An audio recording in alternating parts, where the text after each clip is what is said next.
Good morning. Welcome to chapel. It's wonderful to have you here today.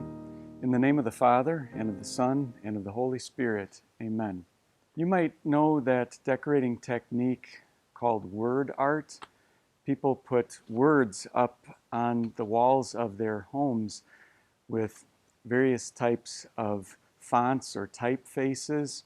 And they usually send some kind of a message, maybe a sentimental one like friends and family, or something inspirational like dream or seize the day.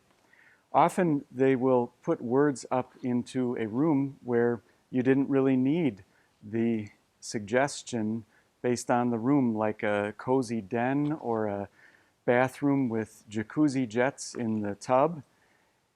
You might see a word like relax that tells you something you could have figured out on your own. And this is what we find as we take a look at Psalm 19.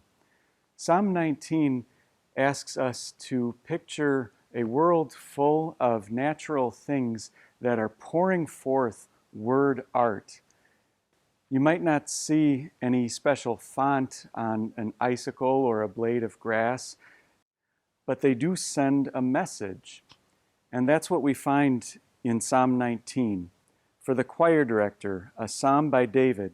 The heavens tell about the glory of God. The expanse of the sky proclaims the work of his hands. Day after day they pour out speech. Night after night they display knowledge. David goes on to admit that nature does not communicate with us the same way we communicate with each other. He says in verse 3 about minerals, animals, and plants, they do not speak, they say no words, their voice is not heard, but that does not mean they have no message. Verse 4 describes them. Their voice goes out into all the earth, and their word reaches the end of the world. God has pitched a tent for the sun in the heavens. So David continues with an example of nature sending us a message you can't hide from. Even if you go underground or in a cave, in a bunker, sooner or later you need the sunlight. And that is a major word from God that communicates with us as well. Verse 5 says, it comes out like a bridegroom from his wedding canopy. It celebrates like a champion who has run his race. It sets out from one end of the heavens. It runs until it reaches the other end. There is nowhere to hide from its heat. We might wonder why God chose to talk about the sun that way. You might worry that it makes Christians seem unenlightened to think about the sun running across the sky, because in our modern era we know that the earth actually does all the moving and the sun stands still. Even long ago, people might have wondered, why does God talk about the sun like a person or a hero and say so many good things about it when there are all these false religions around us that worship the sun? Couldn't they get the wrong message? And that's precisely the problem. When people look to nature and the words that God has poured forth from all of his creation, they so often get the wrong message. They get a message, whether it is a false religion of sun worship or whether it is macroevolutionary pseudoscience, or whether it's people just listening to the gods of an oak tree or the spirit of a brook for some kind of a conversation. Ever since the first two humans chatted with a snake, we now misinterpret all or almost all of God's words that he sends us through nature. So the Lord used another way to speak with us. He found a way that he could communicate with us from person to person. He made himself a human. He wrapped himself up in a package of lips and vocal cords, and he learned grammar and started speaking. Jesus, the God-man, poured forth word after word of teaching that is much clearer than the messages God sends through nature.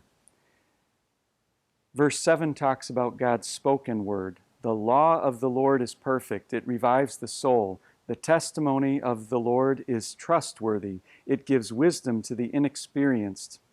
There, law does not mean God's threats or his rules as much as it means everything that he has taught. And he has taught us the most wonderful thing of all by telling us that our sins are forgiven.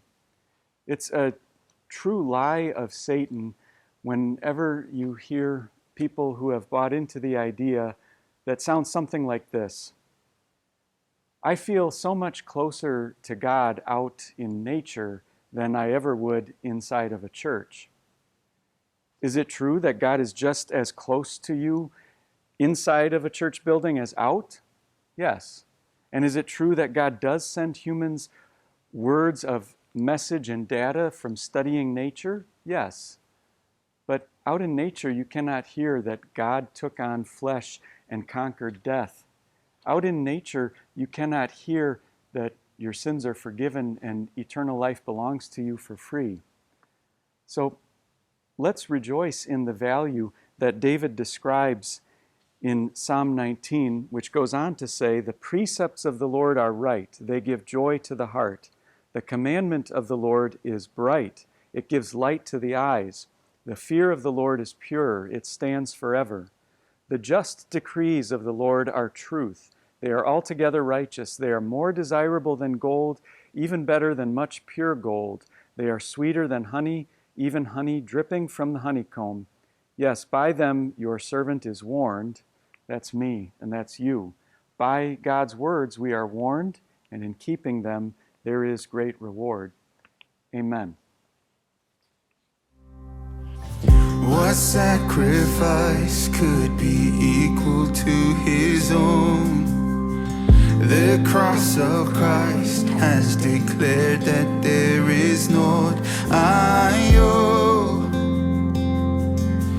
Yet I know I owe him more. Oh, praise God from whom all blessings flow. Praise him, all creatures here below.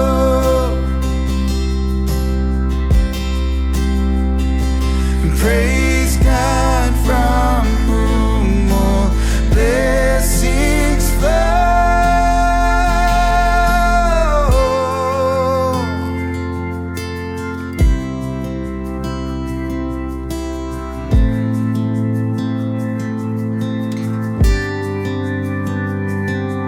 Our Father God, the infinite, the matchless King, magnificent, the living Christ, the servant Son, the prophesied, the saving one, the Holy Ghost, gift from above, the faithful friend, the seal of love, this life, this heart, this song to him, my all in all, my everything. Praise God from whom all blessings flow. Praise him, all creatures here below. Praise him above the heavenly hosts. Praise Father, Son, and Holy Ghost. Praise Father, Son, and Holy Ghost.